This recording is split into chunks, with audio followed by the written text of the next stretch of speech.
Hi dear friends, welcome to Kerala Mectech. കുറച്ചധികം കാലമായി കണ്ടിട്ട് കുറച്ചധികം ഡയഗ്നോസ് വർക്കൊക്കെ ആയിട്ടുള്ള ഒരു തിരക്ക് പിടിച്ച സമയമായിരുന്നു. അതുകൊണ്ട് കുറച്ച് വീഡിയോസ് ഇടാനായിട്ട് വൈകിപ്പോയി.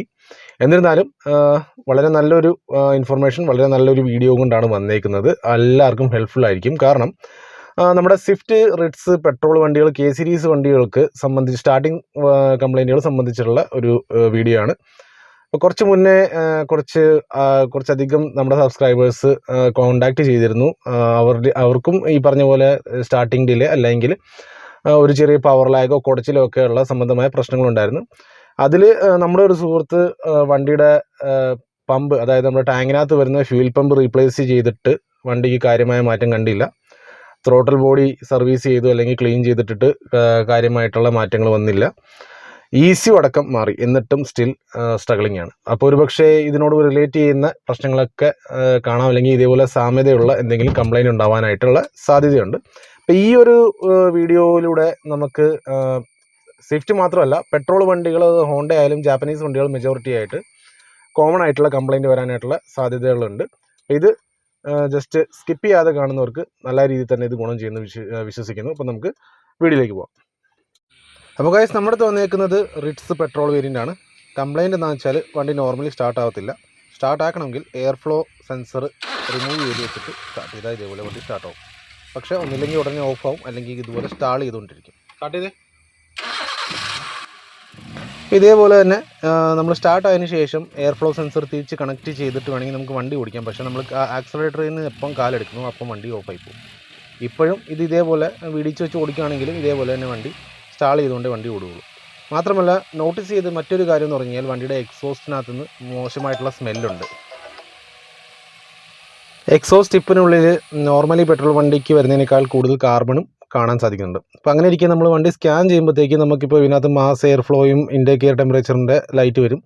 സ്വാഭാവികം, കാരണം എയർ മാസ് ഫ്ലോയുടെ സെൻസർ റിമൂവ് ചെയ്യുമ്പോൾ വരുന്ന ഒരു ഫോൾട്ടാണ്. പക്ഷേ ഇതിനകത്ത് ഈ ഹിസ്റ്ററിയിൽ കിടക്കുന്ന ഒരു ഫോൾട്ട്, മാനിഫോൾഡ് അബ്സല്യൂട്ട് പ്രഷർ എന്ന് പറഞ്ഞൊരു ഫോൾട്ട്, അത് നമ്മൾ ക്ലിയർ ആക്കിയിട്ട് ഈ 3 ഫോൾട്ട് നമ്മൾ ക്ലിയർ ചെയ്തതിന് ശേഷം സോക്കറ്റ് എല്ലാം തിരിച്ച് കൊടുത്തതിന് ശേഷം രണ്ടാമത് ചെക്ക് ചെയ്യുമ്പോഴും ഈ ഫോൾട്ട് പെൻഡിങ് സ്റ്റാറ്റസിൽ കിടപ്പുണ്ട്. പക്ഷേ പെൻഡിങ് സ്റ്റാറ്റസിൽ ഈ ഒരു ഫോൾട്ട് കിടക്കുമ്പോൾ ഉള്ള വിഷയം എന്താ വെച്ചാൽ വണ്ടിയുടെ ക്ലസ്റ്ററിൽ അല്ലെങ്കിൽ മീറ്ററിൽ ഒരിക്കലും MI ലാമ്പ് അല്ലെങ്കിൽ ചെക്ക് എഞ്ചിൻ ലാമ്പ് കാണിക്കത്തില്ല. എന്നിരുന്നാൽ വണ്ടിക്കകത്ത് എവിടെയോ ഒരു കംപ്ലൈൻറ്റ് ഹൈഡായിട്ട് കിടപ്പുണ്ട്. അതാണ് നിലവിലെ ഈ ഒരു വണ്ടിയുടെ അവസ്ഥ. അപ്പോൾ ഇതിനോട് റിലേറ്റ് ചെയ്യുന്ന എവിടെയോ ഒരു ഫോൾട്ട് ഈ വണ്ടിയിലുണ്ട്. അപ്പോൾ അതനുസരിച്ച് നമ്മുടെ ഡയഗ്നോസ് നമ്മൾ ആ രീതിയിലേക്ക് കൊണ്ടുപോകേണ്ടതായിട്ടുണ്ട്. അപ്പം പെട്രോൾ വണ്ടി ആയതുകൊണ്ട് നമ്മൾ പ്രൈമറിലി നോക്കേണ്ട കാര്യങ്ങൾ എയർ ഫിൽറ്റർ നോക്കി. എയർ ഫിൽറ്റർ നല്ലതായിരുന്നു. പക്ഷേ നമ്മൾ സ്പാർക്ക് പ്ലഗ് ചെക്ക് ചെയ്യുമ്പോഴത്തേക്ക് സ്പാർക്ക് പ്ലഗിൽ നല്ലോണം കരി അടിഞ്ഞിട്ടുണ്ട്. കരി എന്ന് വെച്ചാൽ ഇംപ്രോപ്പറായിട്ടുള്ള ഒരു എയർ ഫ്യൂൽ റേഷ്യോ അല്ലെങ്കിൽ എയർ ഫ്യൂൽ മിക്സിങ്ങിൻ്റെ ഭാഗമായിട്ട് വരുന്ന പോലത്തെ ഒരു കരി, അല്ലാതെ ഓയിൽ കത്തിയിട്ട് വന്നേക്കുന്ന കരി പോലത്തെ ഒരു ഇതല്ല. അതായത് ഓയിൽമയമുള്ള കരിയല്ല, ഡ്രൈ ആയിട്ടുള്ള ബ്ലാക്ക് പൗഡറായിട്ട് ഇതിൽ അക്യുമുലേറ്റ് ആയിട്ടുണ്ട്. അങ്ങനെ വരുമ്പോൾ എന്തായാലും നമ്മൾ എക്സോസ്റ്റ് സൈഡും കൂടി നമ്മൾ എക്സോസ്റ്റിൻ്റെ സൈഡ് ചെക്ക് ചെയ്യണം. അപ്പോൾ നമ്മൾ ഇതിൻ്റെ മാനിഫോൾഡിൻ്റെ കൂടെ തന്നെയാണ് ഇതിൻ്റെ കാറ്റലൈറ്റിക് കൺവെർട്ടർ വരുന്നത്. അത് നമ്മൾ റിമൂവ് ചെയ്തു, ചെക്ക് ചെയ്തു, അതിനകത്ത് കരിയുണ്ട്. പ്ലസ് നമ്മുടെ O2 sensor 1 and 2. O2 sensor 1 ഈ കാണുന്ന പോലെ വലിയ കുഴപ്പമില്ല. പക്ഷേ O2 സെൻസർ 2യുടെ അവസ്ഥ വളരെ മോശമാണ്, നല്ലോണം കരി അടിഞ്ഞിട്ടുണ്ട്. അപ്പോൾ ഇത്രയും സാധനം നമ്മൾ ക്ലീൻ ചെയ്ത് വണ്ടിയിൽ തിരിച്ച് കയറ്റുകയും വേണം. പക്ഷേ ഇത് മാത്രമല്ല, പ്ലഗും ക്ലീൻ ചെയ്ത് കയറ്റണം. പക്ഷേ ഇതല്ലാതെ നമ്മൾ കാറ്റ്കോൺ, അതായത് കാറ്റലൈറ്റിക് കൺവെർട്ടറിൻ്റെ ഉള്ളിലത്തെ ഭാഗം എങ്ങനെയുണ്ടെന്നുള്ളത് ക്ലീൻ ചെയ്തതിന് ശേഷം നമ്മളൊന്ന് ചെക്ക് ചെയ്യുന്നത് നല്ലതായിരിക്കും. അപ്പം ചില ഈ വളഞ്ഞും ചെരിഞ്ഞൊക്കെ ഇരിക്കുന്ന കാറ്റലറ്റിക് കൺവെർട്ടറൊക്കെ ആയിരിക്കുമ്പോഴത്തേക്ക് നമുക്ക് കാണാൻ ബുദ്ധിമുട്ടായിരിക്കും. അപ്പോൾ ഇതേപോലെ ഒരു എൻഡോസ്കോപ്പ് ക്യാമറ നമ്മൾ യൂസ് ചെയ്ത് നോക്കുകയാണെങ്കിൽ അതിൻ്റെ ഉൾവശം നമുക്ക് അത്യാവശ്യം ക്ലിയറായിട്ട് കാണാൻ പറ്റും. നല്ലോണം ക്ലീൻ ആയോ, അല്ലെങ്കിൽ സ്റ്റക്ക് ഉണ്ടോ, ബ്ലോക്കേജ് ഉണ്ടോ, അല്ലെങ്കിൽ എവിടെയെങ്കിലും പൊട്ടിയിരിപ്പുണ്ടോ, അങ്ങനെയുള്ള കാര്യങ്ങൾ നമുക്ക് ഈ ഒരു എൻഡോസ്കോപ്പ് ക്യാമറ ഉപയോഗിച്ച് കഴിഞ്ഞാൽ ഏകദേശം വൃത്തിയായിട്ട് നമുക്ക് കാണാനായിട്ട് സാധിക്കും. അപ്പോൾ ഈ കാണുന്ന പോലെ നമുക്ക് ഫോണിലോ അല്ലെങ്കിൽ ലാപ്ടോപ്പിലോ കണക്ട് ചെയ്യാവുന്ന വിധം എൻഡോസ്കോപ്പ് ഇപ്പം ഈസി ആയിട്ട് ഓൺലൈൻ ഇതിൽ അവൈലബിൾ ആണ്, ഓൺലൈൻ ഷോപ്പുകളിൽ അവൈലബിൾ ആണ്. അങ്ങനെ ഞാനും ഒരെണ്ണം വരുത്തിച്ചിരുന്നു. ഇതേപോലെയുള്ള ചില കാര്യങ്ങൾ ഡയഗ്നോസ് ചെയ്യാനായിട്ട് ഉപകരിക്കും. അപ്പോൾ അതിൻ്റെ ഒരു സൂം ചെയ്തിട്ടുള്ള ഒരു ചെറിയ വീഡിയോ ആണ് കാണിക്കുന്നത്.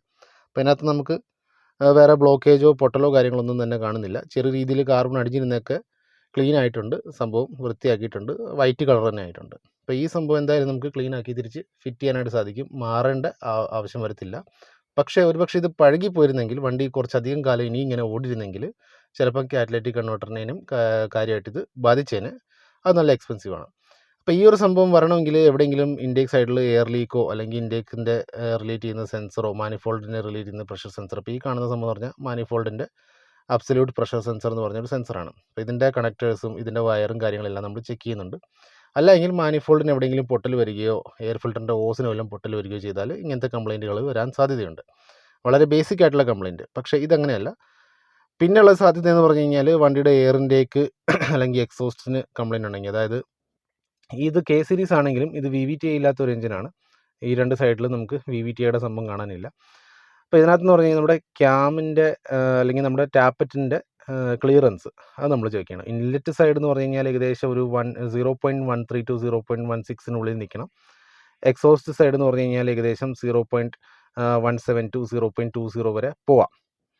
അപ്പം നമ്മൾ ആ ഒരു ഗ്യാപ്പ് ഇവിടെ ചെക്ക് ചെയ്യുന്നു മെക്കാനിക്കലി. ഇത് ജസ്റ്റ് ഒരു ടെസ്റ്റിംഗ് പർപ്പസ് അല്ലെങ്കിൽ ഒരു എഡ്യൂക്കേഷൻ പർപ്പസ് എന്നുള്ള രീതിയിൽ മാത്രമേ കാണിക്കുന്നുള്ളൂ, ഒരു നോളജിന് വേണ്ടിയിട്ട് മാത്രം.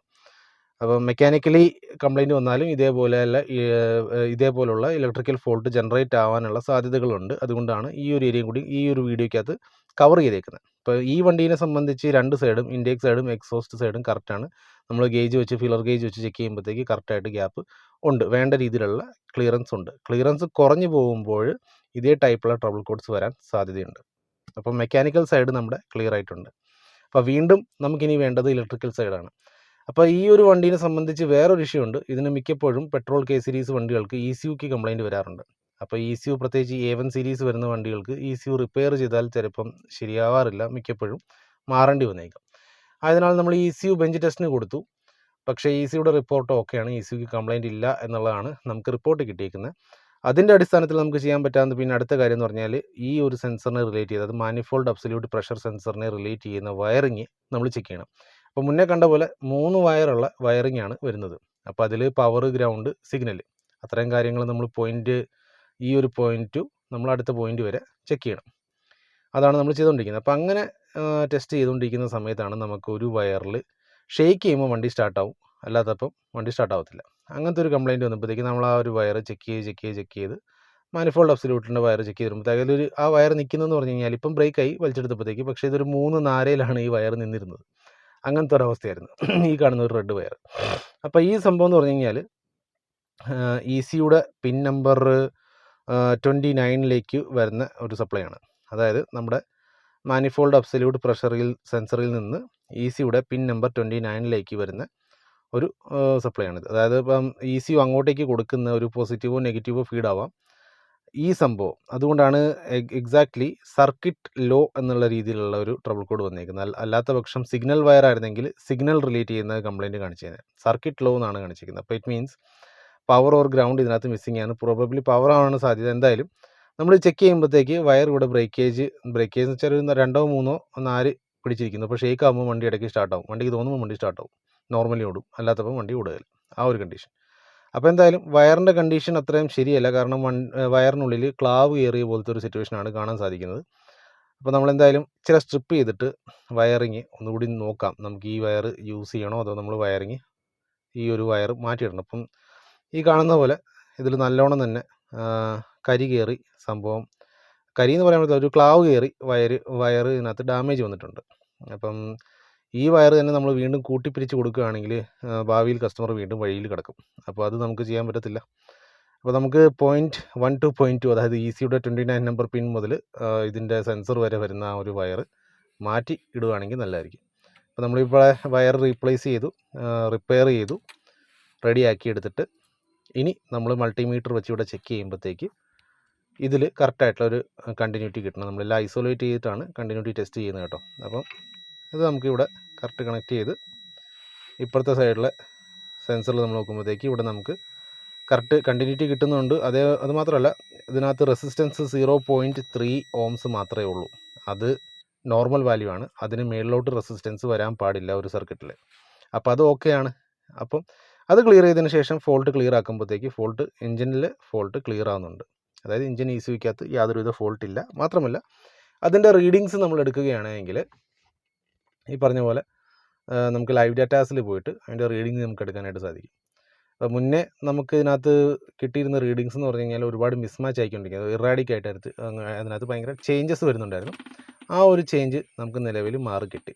അപ്പം നമുക്ക് നോക്കുമ്പോഴത്തേക്കും മാനിഫോൾഡ് അബ്സല്യൂട്ട് പ്രഷർ MAPയും ഈ കാണുന്ന ഏറ്റവും അടി കാണുന്ന ബാരോമെട്രിക് പ്രഷർ സെൻസർ വണ്ടി ഓഫായിരിക്കുന്ന കണ്ടീഷനിൽ, അതായത് ഇഗ്നീഷൻ ഓൺ ആക്കിയിട്ട് ചെക്ക് ചെയ്യുമ്പോഴത്തേക്ക് 14.5 അപ്രോക്സ് കിട്ടണം. രണ്ടും ഏകദേശം ഈക്വൽ ആയിരിക്കണം.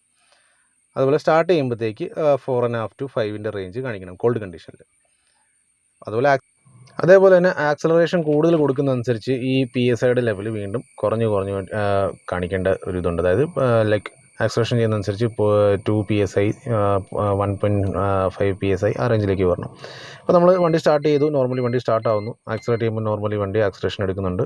ക്ലസ്റ്ററിൽ തന്നെ നോക്കുവാണെങ്കിൽ വേറെ മാൽ ഫംഗ്ഷൻ ഇൻഡിക്കേഷൻ ലാഭം കാര്യങ്ങളൊന്നുമില്ല. സ്റ്റാർട്ടാക്കുമ്പോൾ ഇതേപടി നോർമലി സ്റ്റാർട്ടാകുന്നുണ്ട്. നോർമലി ഐഡ്ലിംഗ് നിൽക്കുന്നു. ഐഡ്ലിങ്ങിൽ RPM വേരിയേഷൻ ഒന്നും കാണിക്കുന്നില്ല എന്നുള്ളൊരു സംഭവം നോട്ടീസബിളാണ്. അപ്പോൾ നിലവിൽ വണ്ടിയുടെ കംപ്ലയിൻറ്റ് മാറി. പക്ഷേ ഈ തരത്തിലുള്ളൊരു കംപ്ലയിൻറ്റ് വന്നു കഴിഞ്ഞാൽ ശരിക്കും പറഞ്ഞാൽ നമുക്ക് അത് ഫൈൻഡ് ഔട്ട് ചെയ്യാൻ ചില ബുദ്ധിമുട്ടായേക്കാം. അതല്ലാത്ത പക്ഷം ഇപ്പം ഈസി ആയിട്ട് നമുക്കൊരു എസ്റ്റിമേഷൻ വേണമെങ്കിൽ കൊടുക്കാം. ECUയും വയറിംഗ് ഹാർനസും ഒറ്റയടിക്ക് വേണമെങ്കിൽ മാറ്റിക്കോളാനുള്ളൊരു എസ്റ്റിമേഷൻ നമുക്ക് കൊടുക്കാം. അങ്ങനെ ചെയ്തിരുന്നെങ്കിലും കംപ്ലയിൻറ്റ് മാറും. പക്ഷേ അന്നേരം വരുന്ന എക്സ്പെൻസും ഇപ്പം വന്നേക്കുന്ന എക്സ്പെൻസും തമ്മിൽ ഒരുപാട് ഡിഫറൻസസ് ഉണ്ട്. അപ്പം റൂട്ട് കോസ് നമുക്ക് മനസ്സിലാവുകയും ചെയ്തു എവിടെയായിരുന്നു ഇഷ്യൂ എന്നുള്ളത്. റൂട്ട് കോസ് മനസ്സിലാക്കി നമ്മൾ ചെയ്യുന്നത് കൊണ്ടുള്ള ഒരു ഗുണം അതാണ്. നമ്മൾ വീണ്ടും വണ്ടി ഒന്ന് സ്റ്റാർട്ട് ചെയ്ത് ചെക്ക് ചെയ്യുന്നു, വേറെ കംപ്ലയിൻറ്റുകളില്ല. നമ്മൾ ബോണറ്റ് പൊക്കി നമ്മുടെ എഞ്ചിൻ റൂം ചെക്ക് ചെയ്ത് കഴിഞ്ഞാൽ എഞ്ചിൻ വളരെ നോർമലി സ്റ്റഡി ആയിട്ട് നമ്മൾ ഐഡ്ലിംഗ് നിൽക്കുന്നുണ്ട്. അതായത് വണ്ടിയുടെ കംപ്ലയിൻറ്റ് മാറി സംഭവം അടിപൊളിയായിട്ടുണ്ട്.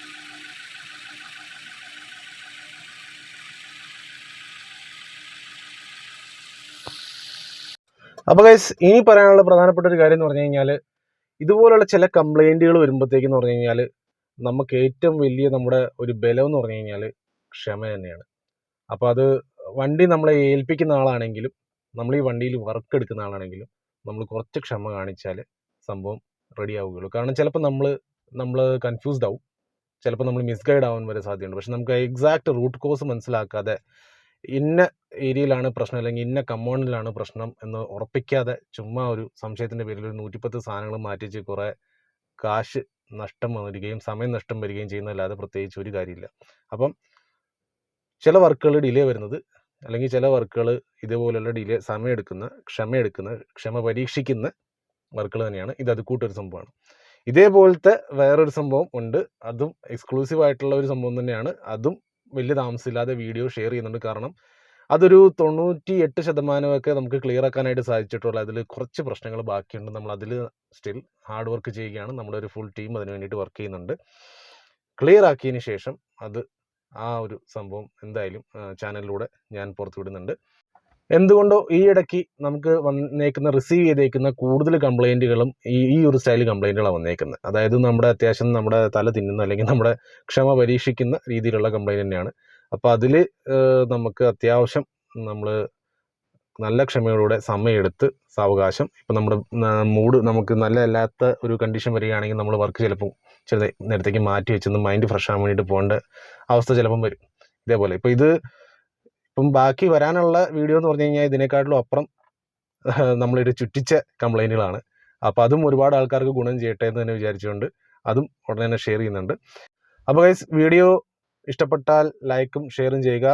ചാനലിൻ്റെ കണ്ടൻസും കാര്യങ്ങളൊക്കെ ഇഷ്ടപ്പെടുന്നുണ്ടെങ്കിൽ തീർച്ചയായിട്ടും സബ്സ്ക്രൈബ് ചെയ്യാനായിട്ട് മറക്കണ്ട. നമുക്ക് വീണ്ടും പുതിയ ഇൻഫോർമേറ്റീവ് വീഡിയോ ആയിട്ട് കാണാം. Till then bye, take care.